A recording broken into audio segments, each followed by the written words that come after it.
Bismillahirrahmanirrahim.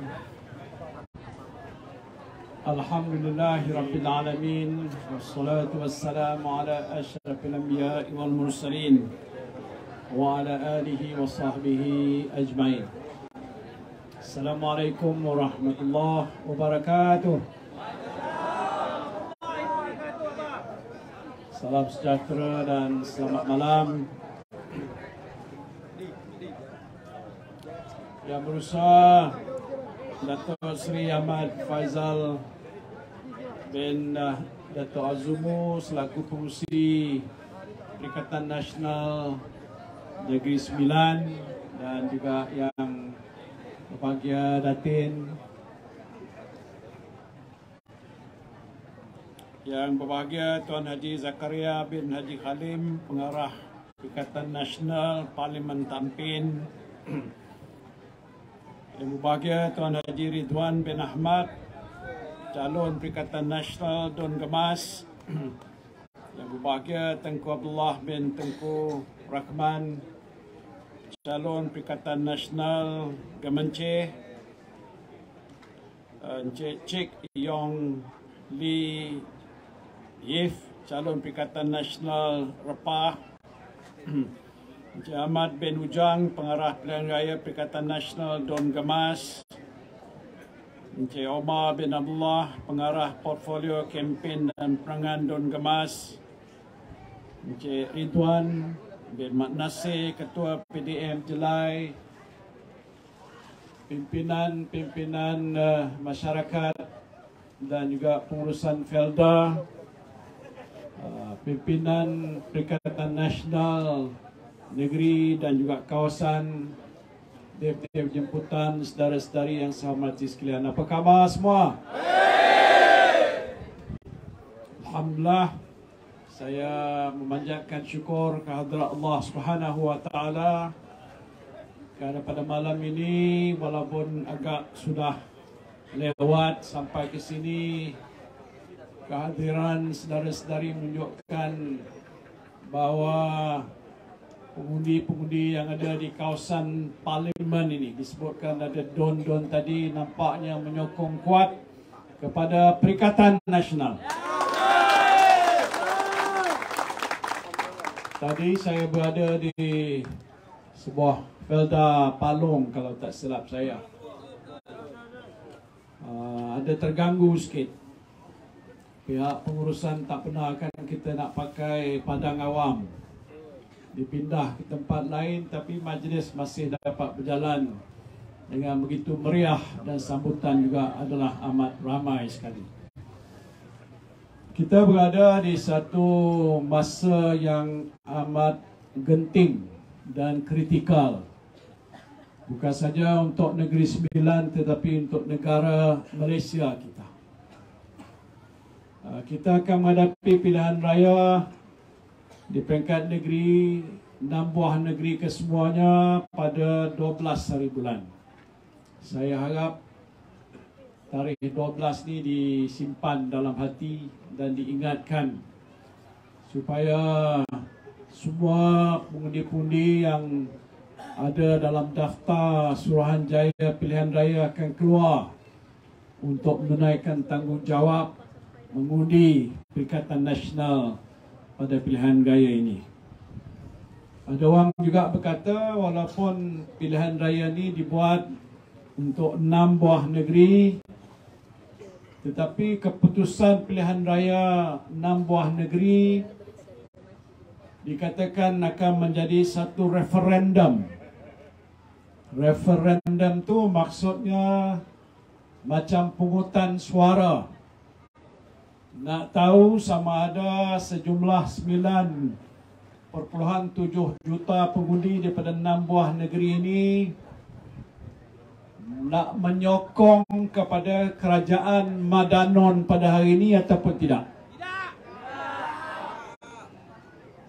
Ya kan? Ya. Pilihan raya diadakan untuk negeri seperti Negeri Sembilan ini. Dan kalau seluruh pengundi yang ada di Negeri Sembilan berpendapat sudah sampai masanya suatu perubahan berlaku di peringkat kerajaan negeri yang saya fikir memang sewajarnya, maka kita tidak ada pilihan lain kecuali kita memangkah atau mengundi kepada semua calon-calon yang bertanding atas nama Perikatan Nasional. Tak kira lah dia tengku ke, dia cik ke, dia tuan ke atau siapa pun, asalkan mereka ni mewakili Parti Perikatan Nasional, sokong mereka. Boleh? Kerana untuk membentuk sebuah kerajaan negeri, kita memerlukan sejumlah ahli dewan kita yang bertanding menang. Di sini berapa nak menang? Perlu ada sekurang-kurangnya 19 adun yang bertanding menang dalam pilihan raya negeri ini. Dan kalau menang, bermakna Perikatan Nasional boleh membentuk kerajaan baru untuk Negeri Sembilan ini. Boleh tak? Boleh! Yang lepas itu bukan kerajaan perikatan, itu kerajaan pakatan. Jangan silap. Dia kerajaan pakatan ni pun agak dah bercelaru sikit. Kalau di peringkat pusat itu dipanggil Kerajaan Pakatan Harapan dan Barisan Nasional. Macam mana boleh Barisan Nasional masuk di kelangkang Anwar Ibrahim? Itu cerita sampai subuh, boleh kita cerita panjang nanti. Tapi di peringkat negeri yang lepas, saya tahu hanya ialah Kerajaan Pakatan Harapan. Betul tak? Walaupun UMNO ada di Negeri Sembilan dan wakil rakyat mereka terpilih. Jadi aneh, di pusat kerajaannya gabungan. Di peringkat negeri tak ada gabungan. Dan disebabkan itu, keadaan situasi ini mengelirukan kita. Pertamanya, saya nak ceritakan soal kerajaan di peringkat persekutuan. Selepas pilihan raya umum pada bulan 11 tahun lepas, maka kerajaan pimpinan Anwar Ibrahim ini terbentuk, iaitu Kerajaan Pakatan Harapan. Dan bersama dengan Kerajaan Pakatan Harapan itu adalah Barisan Nasional. Yang ini agak luar biasa, walaupun dikatakan ialah kerajaan perpaduan. Kerana pertamanya, kalau saya nak sebut, kerana saya lalu tadi nampak bendera Barisan Nasional. Kenapa dia kat sini? Pasal yang lawan calon-calon Perikatan Nasional ialah Barisan Nasional di sini. Saya tak tahu di tempat yang lain. Sedangkan kalau dia Barisan Nasional, dia ada 3 parti. Dulu zaman saya berada dalam kerajaan, Barisan Nasional juga sebagai timbalan Perdana Menteri. Ingat tak lagi? Perdana Menterinya Najib Abdul Razak.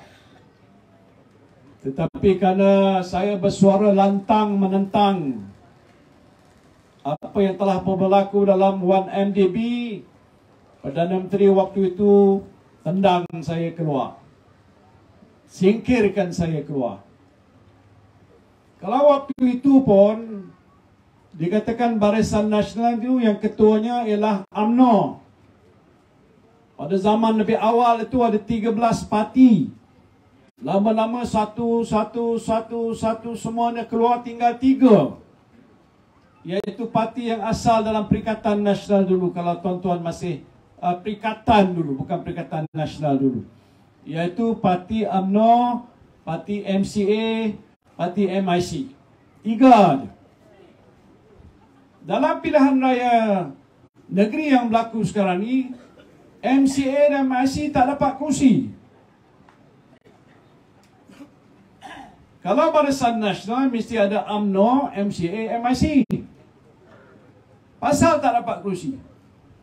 Pasal kursi-kursi yang nak ditandingi oleh MCA-MSC semuanya dikaut oleh Pakatan Harapan. Yang ada UMNO saja. UMNO pun tak dapat banyak kursi. Macam di Negeri Sembilan ni, kalau boleh, dia boleh bentuk kerajaan sendiri. Saya tak tahulah dia boleh bentuk kerajaan sendiri kalau dia menang semua kursi ataupun tidak. Berapa dia bertanding? 17 saja. Adalah Ketua Perhubungan Negeri namanya Datuk Jalal, kawan saya juga. Kata nak jadi Menteri Besar. Menteri Besar UMNO boleh jadi ke? Pasal pihak PH sana dah umumkan Menteri Besarnya daripada PKR. Betul tak? Jadi saya nak nyebutkan ini dah bercelaru. Dan bukan saja bercelaru, kalau dia bertanding atas nama Barisan Nasional, dia mengharap dia boleh tubuh kerajaan Barisan Nasional. Kalau di pusat dia tak boleh tubuh kerajaan Barisan Nasional, di peringkat Negeri Sembilan pun tak boleh tubuh kerajaan Barisan Nasional. Kalau tak boleh tubuh kerajaan Barisan Nasional, kenapa kamu nak pangkah Barisan Nasional? Betul tak? Logik tak? Memanglah saya cakap logik. Awak nak pangkah Barisan Nasional sebelah sana tu membazir. Kalau di sini pun menang tak boleh tubuh kerajaan. Tuan-tuan tak tahu. Ini saya nak mengajar sikit. Tak boleh tubuh kerajaan. Lebih lagi kalau pun dia menang di sini, pangkah yang BN ni dia dapat DAP. Lah, macam mana tu Tan Sri?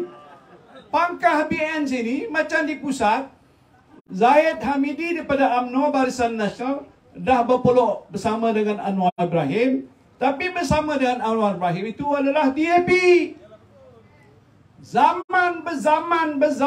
Berzaman sejak saya jadi ahli UMNO dulu, jangan sebut DAP, pantang. Memang tak sebulu.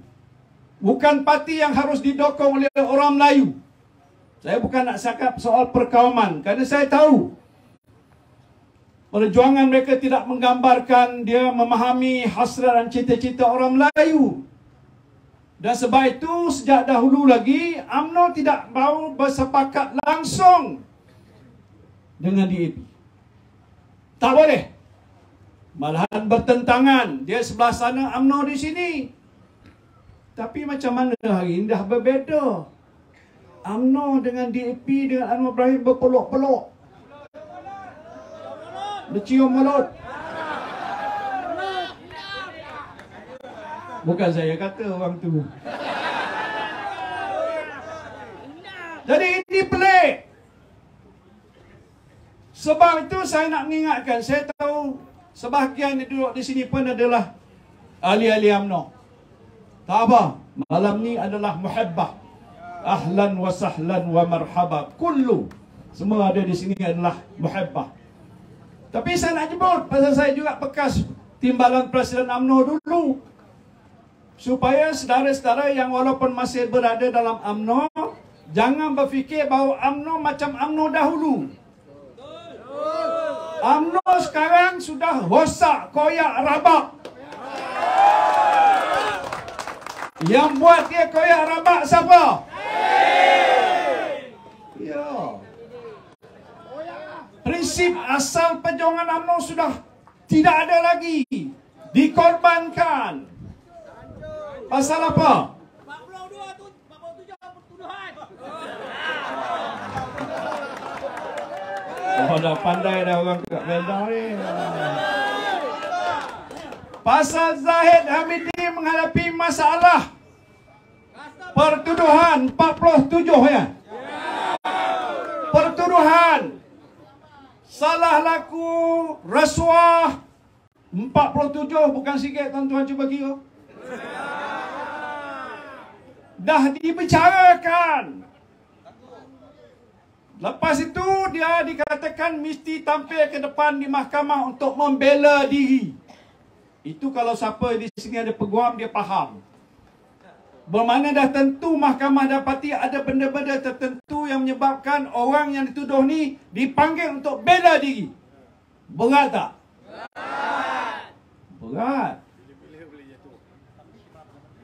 Jadi mungkin atas sebab dia berhadapan dengan pertuduhan itu, dia nak cari jalan macam mana kalau boleh, siapa boleh tolong dia.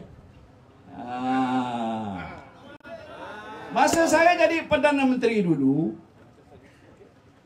dia pun jumpa saya pasal kami semua dulu sebelum itu dalam Perikatan Nasional ada UMNO.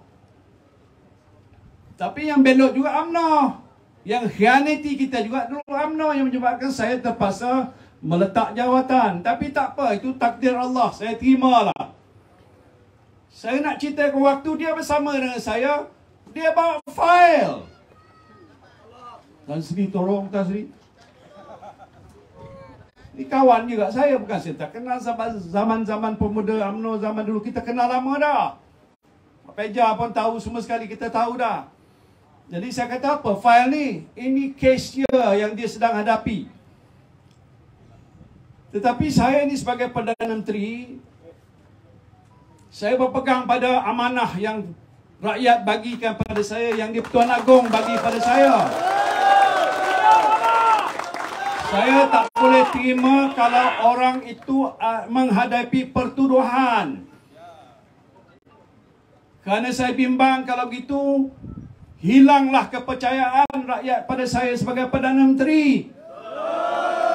Engkau kata engkau nak menentang rasuah, tapi engkau peluk orang yang telah melakukan rasuah. Jadi saya beritahu, minta maaf lah, saya tak boleh. Tak ada, saya tak buat salah. Saya kata kalau tak buat salah, pergi mahkamah, dah tentu awak bebas.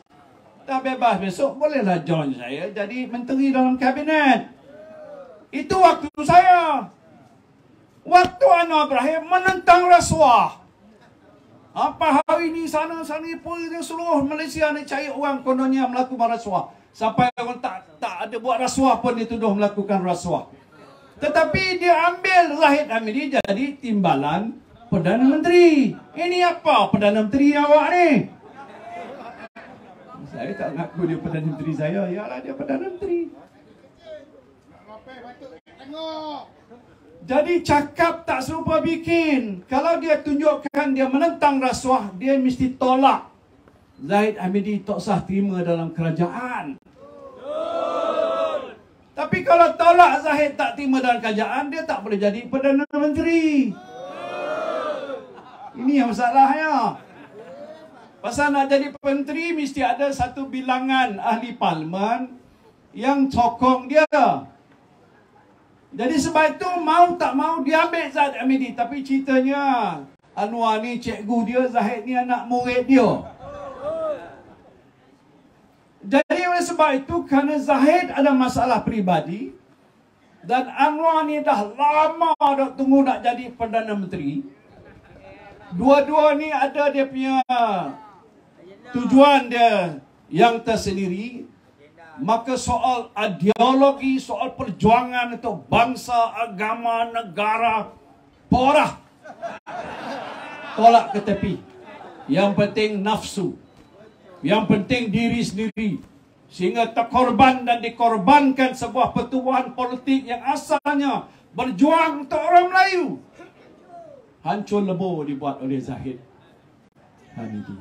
Apa pun tak boleh. Ada pula nama tu siapa? Mazlan.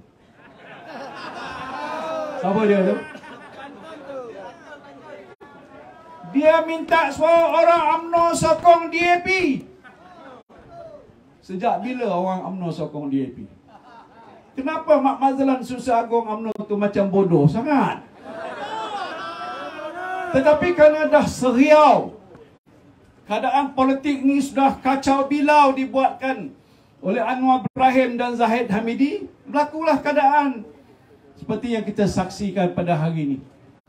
Sehingga tugas utama sebuah kerajaan yang dipimpin oleh Perdana Menteri ialah untuk melihat nasib rakyat jelata mesti dibela. Betul tak? Apa masalah kita hari ini? Banyak masalah. Saya tak payah tanya tuan-tuan. Saya tengok depan, belakang, kiri, kanan, atas, bawah ni semua sekali. Saya tahu apa masalah tuan-tuan. Apalagi Penroka Felda ni.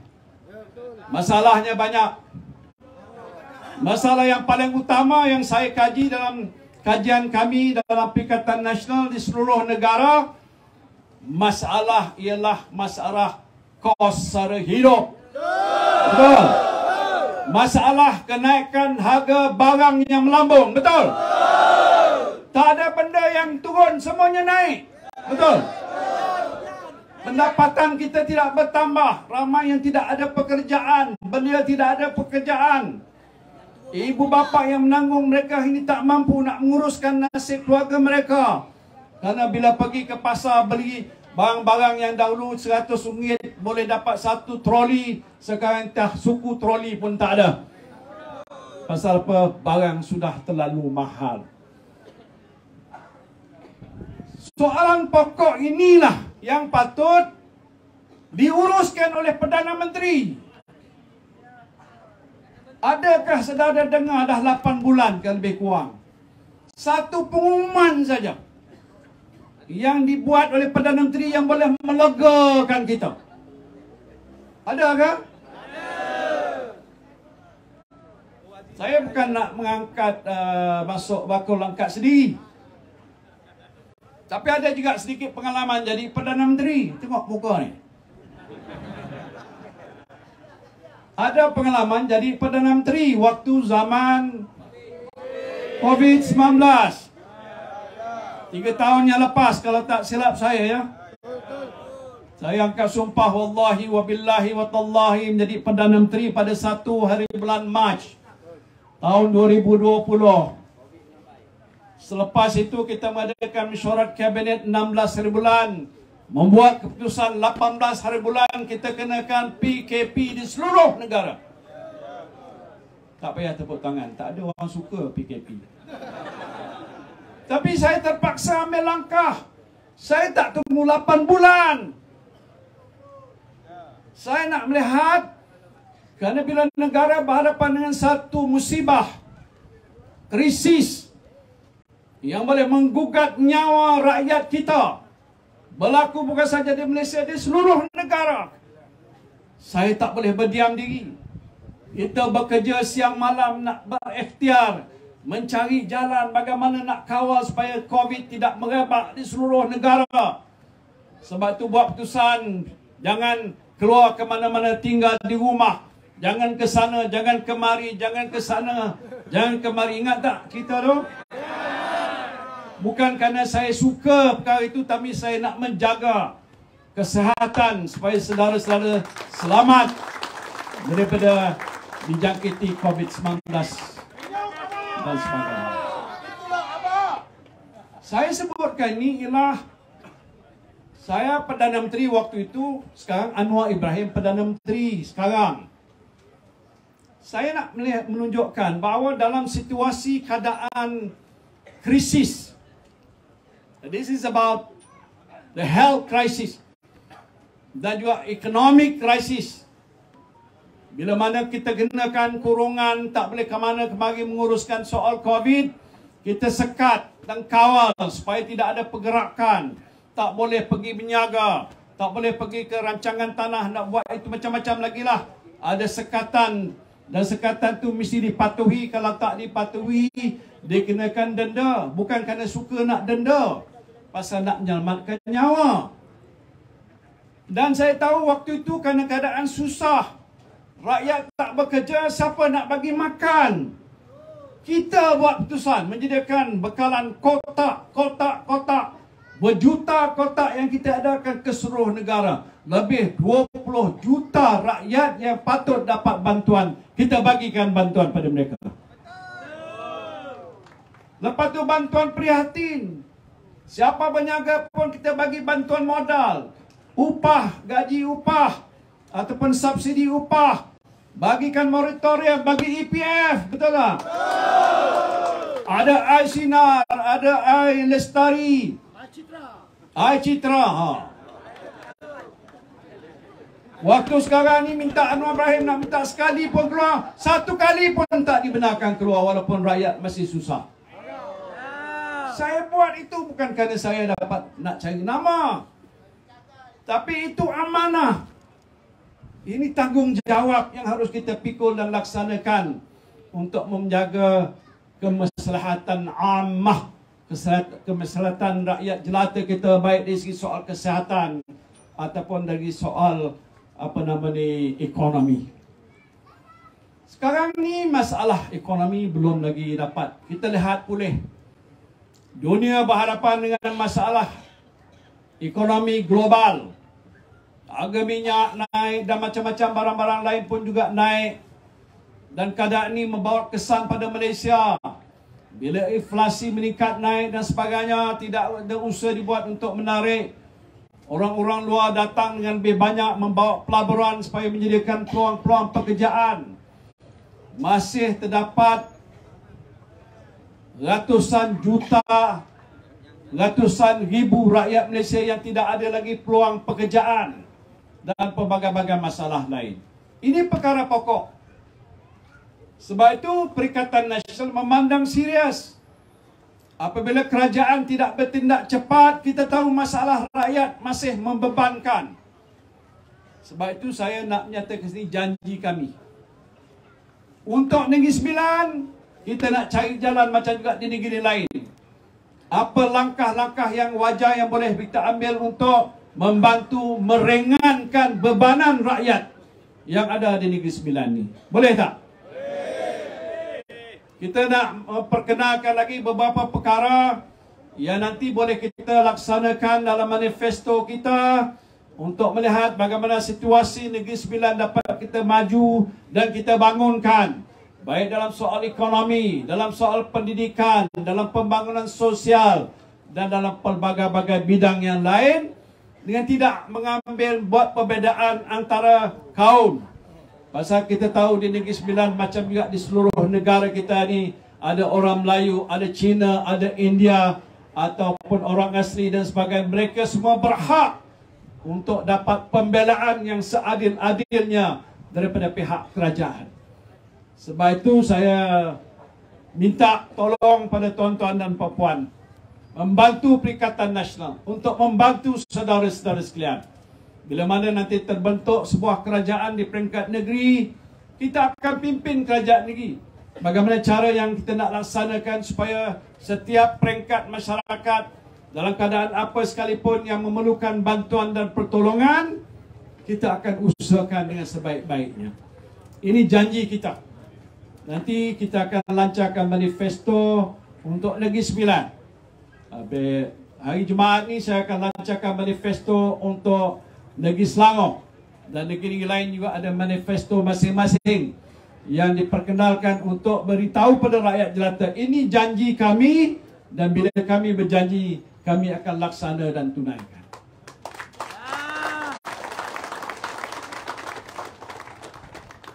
Saya nak cakap sikit di Felda ni. Perkara yang berkaitan dengan Felda. Saya tak ingat dah cakap ke belum. Ini berhubung dengan hutang peneroka Felda. Siapa sini peneroka dan anak peneroka angkat tangan. Saya nak bangkit cerita ni bukan kerana sengaja saya nak bangkitkan. Kerana baru-baru ini Anwar Ibrahim buat satu kenyataan. Dalam kenyataan dia kata, saya ni Muhyiddin Yassin dulu berjanji nak menghapuskan hutang peneroka Felda. Tetapi sebenarnya dia tak buat. Yang buat saya, kata dia. Dia berbohong. Saya tak pernah tengok Perdana Menteri macam ini. Perdana Menteri awak ni. Saya tak suka nak bangkitkan dalam media ada berkata macam saya nak cari populariti. Tak ada. Sebelum ni tak ada sebut lagi. Kerana saya pun bukan Perdana Menteri. Tetapi waktu saya jadi Perdana Menteri, antara perkara yang berbangkit ialah tentang masalah Felda. Sama ada masalah peneroka Felda ataupun Felda itu sendiri dari segi pengurusan dan pentadbiran dan sebagainya. Felda kita tahu telah pun tertubuh berpuluh-puluh tahun lamanya. Sebahagian daripada peneroka yang awal tu sudah tidak ada, sudah pun meninggal dunia. Dan tanah itu diambil alih oleh waris-waris yang bertanggungjawab. Tetapi antara perkara yang berbangkit pada masa yang lalu ialah hutang peneroka yang hampir 12 bilion ringgit kepada Felda tidak dibayar. Dia sudah jadi sebahagian besarnya sebagai hutang lapuk. Hutang lapuk. Jadi waktu saya jadi Perdana Menteri, saya bentuk satu jawatan kuasa khas yang dipimpin oleh Tan Sri Wahid Omar namanya. Dan dalam jawatan kuasa itu dia buat kajian selepas kertas putih Felda dibentangkan di Parlimen. Dan jawatan kuasa ini mencadangkan kepada saya supaya hutang peneroka Felda ini kita hapuskan. Sebanyak 80%, nilainya 8.3 bilion ringgit. Jadi oleh sebab itu saya berpendapat, kerana kalau dah hutang berpuluh-puluh tahun tak bayar ni memang hutang lapuk lah. Kalau siapa pun menyaga, ada orang yang berhutang dengannya dah berpuluh-puluh tahun tak berbayar, dalam akaun tu ada hutang tapi tak berbayar, duit tak dapat, tak terima langsung. Dan saya tahu di kalangan peneroka Felda mungkin pendapatan merosot, tanggungan besar, macam-macam masalah lain. Walaupun ada tanam semula gunakan pinjam duit Felda, tetapi tak dapat berbayar.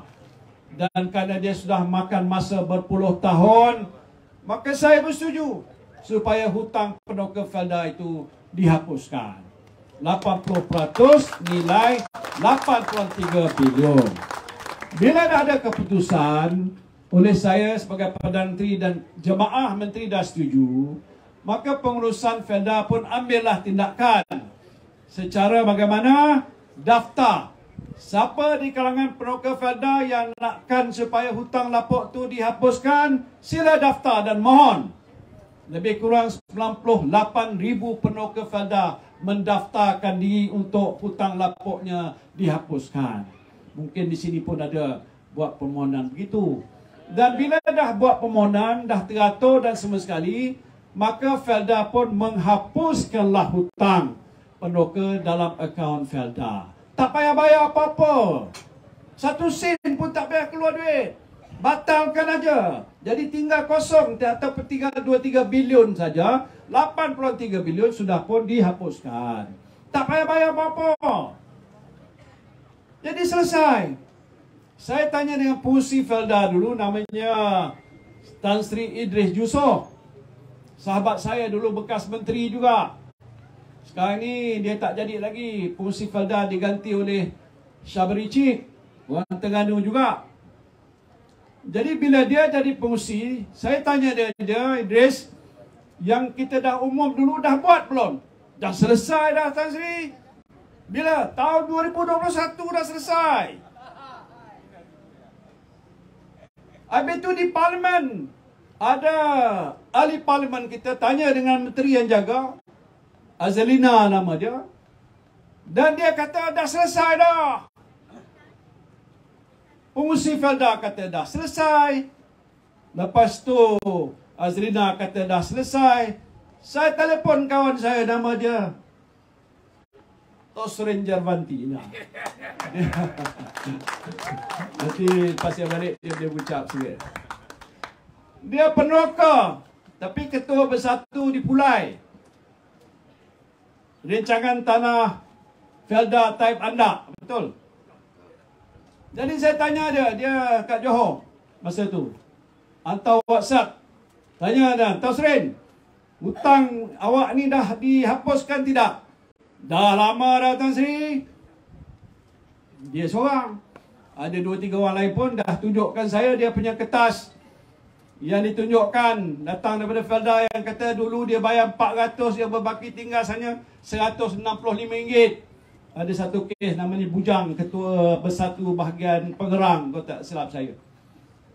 Saya buat begitu pasal nak mengesahkan betul tidak dah dihapuskan. Sudah pun dihapus. Saya nak tanya Wan Feldan, dah hapus ke belum? Cakap betul. Dah hapus belum? Jangan ungkit-ungkit lagi. Tolong cakap kuat-kuat supaya Anwar Ibrahim yang belum tidur, dia tengok kita punya TikTok ni. Beritahu, Datuk Seri Anwar, dah bayar lah, dah habis selesai lah. Pasal dia tuduh saya bohong. Ini berat, tuan-tuan. Dia tuduh saya pandai cakap, tapi saya tak buat apa yang saya janji. Tuan-tuan sudah jadi saksi, mengata dah selesai. Habis kenapa Perdana Menteri? Ini bukan calang-calang orang. Rupa dia tu macam calang-calang aja. Bukan calang-calang pun. Berkata bahawa saya tak melaksana. Yang melaksana menghapuskan ialah saya, Anwar Ibrahim. La ilaha illallah. Cara dia kan macam itu kan? Dia kata dia buat. Saya baru naik pejabat. Saya Menteri Keuangan. Saya tahu semua. Saya baru sign satu cek 990 juta. Cek apa tu? Lah bapak dia. Kerana selain daripada apa yang saya dah buat untuk penghapusan hutang lapor Penoka Felda, saya juga usahakan atas cadangan oleh pihak jawatan kuasa supaya kita dapatkan pinjaman bond. Mungkin orang Felda kurang faham, tapi pinjam 9.9 bilion pinjam duit untuk bantu Felda, bukan bantu Penoka. Kalau tidak tuan-tuan dah jadi bilioner dah. Bantu Felda supaya tiap-tiap tahun dia dapat 990 juta. Dan itu dibagi pada Felda untuk pengurusan Felda, supaya hasil pengeluaran Penoka ni akan dapat ditingkatkan, ditambahkan, hidup Penoka lebih baik. Ambil alih kuasa FGV yang dulu hilang pada pihak yang lain dan pelbagai-bagai langkah lain. Itu jumlah 99. Anwar Ibrahim sign. Iaitu bond. Yang kita cakap bukan bond. Yang kita cakap hapus hutang Penoka Felda. Faham tak? Faham. Allahu Akbar. Pergi sekolah balik semula lah. Saya tak tahu tuan-tuan. Saya tak pernah bohong. Tapi bila Perdana Menteri cabar saya, peguam saya kata ini menjejaskan imej saya. Ini sebagai tuduhan yang dibuat fitnah terhadap saya. Jadi peguam kata elok saya ambil tindakan undang-undang dan saman Anwar Ibrahim. Setuju tak?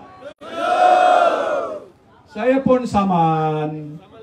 Hantar surat pada dia minta maaf kalau dia kata mungkin dia tersilap minta maaf. Bukan dia minta maaf. Dia pula saman saya, tuan-tuan. Berapa? 200 million. Saya heran. Kan dia ada ketua setiausaha negara, bukan? Ada pengurusi Felda, ketua setiausaha kementerian yang jaga Felda, pegawai-pegawai Felda ramai. Semua orang ni bijak pandai, takkan tak beritahu dia. Kenapa masih dia cakap macam itu? Tak betul. Memalukan kita rakyat Malaysia. Perdana Menteri tak boleh kira. Tak pandai kira. Buat tuduhan palsu, fitnah, bermaharaja lela. Negara kita kalau dipimpin oleh orang seperti ini tak selamat. Kita doa supaya Allah selamatkan kita. Pasal ini satu saja perkara yang sudah berlaku terhadap saya, tak apa, di soal pribadi. Tapi tuduhan itu adalah tuduhan fitnah dan palsu. Saya kena membela diri. Tapi banyak lain lagi dia sudah buat kenyataan. Dia kata awal-awal lagi waktu dia jadi Perdana Menteri dulu, saya ni sakau duit 600 bilion. Tuan-tuan, kalau 600 bilion, tak payahlah saya datang sini. Mana saya sakau? Walhal 1 sen pun saya tak sakau. Lepas tu turun kepada 530 bilion, turun pada 40 bilion, turun pada 4 bilion, turun pada 300 milion. Macam mana boleh cakap begitu? Siapa kata? Perdana Menteri Malaysia Anwar Ibrahim kata begitu. Pembohongan. Lepas tu dia kata Perikatan Nasional menang pilihan raya lepas pakai duit judi.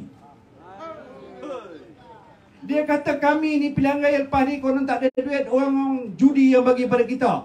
Wallahi tak ada satu sen pun orang judi. Semua halal dan tayyibun. Ini tuduhan. Tuduhan ini tuduhan yang berat. Bila ahli parlimen kami tanya menteri yang berkenaan di parlimen, ada tak bukti bahawa parti kita ni dapat duit daripada judi? Dia dah jawab. SPRM tak buka fail, tak ada cerita pun tentang soal duit masuk akaun parti kita daripada hasil judi. Tak ada. Habis dia pergi mana-mana dia kata kami sakau, yang ni sakau, Tun Mahathir sakau. Tun Mahathir pun sama dia 105 juta, 50 juta. Rasa kau. Saya tak nak cerita tengah malam, cerita-cerita macam buat PL. Tapi nak buat macam mana tuan-tuan? Saya tak tahan lah. Berapa lama lagi tuan-tuan tahan dengan Anwar Ibrahim ni? Berapa lama lagi? Kita ajau dia, boleh tak? Ajau Anwar Ibrahim waktu pilihan raya negeri, jangan sokong pada Pakatan Harapan, sokong Perikatan Nasional. Boleh? Bila kita dah menang, semua negeri kita menang, kita bagi isyarat pada Anwar Ibrahim, kamu berhentilah Anwar. Pasal kamu tak boleh takbirkan negara, negara huru-hara. Ekonomi negara tak maju dan pelbagai masalah rakyat tak diselesaikan. Ini masalah, kita tak boleh tunggu lama-lama. Yalah, tak apalah, kita mulakan Negeri Sembilan. Jadi itu saja saya nak ucap. Terima kasih. Nampaknya hidup sampai akhir. Saya rasa berbangga kerana semangat orang Negeri Sembilan ni cukup hebat. Ada orang suruh saya baca pantun. Kalau tuan pergi memancing, jangan lupa bawa umpan. Sekarang di AP dan UMNO dah kamcing, tak usah kita menaruh harapan. Okey, terima kasih saya ucapkan. Kita semua bermunajat dan berdoa kepada Allah Subhanahu Wa Taala untuk membuka hati semua rakyat Malaysia, khususnya di 6 buah negeri dan lebih khusus untuk di Negeri Sembilan ni, agar mereka akan bangun awal pagi-pagi 12 hari bulan Ogos yang akan datang, maka dibukakan, diberikan taufik dan hidayah oleh Allah Subhanahu Wa Taala dan mereka akan keluar untuk mengundi kepada Perikatan Nasional. Perikatan! Perikatan! Perikatan! Takbir! Terima kasih.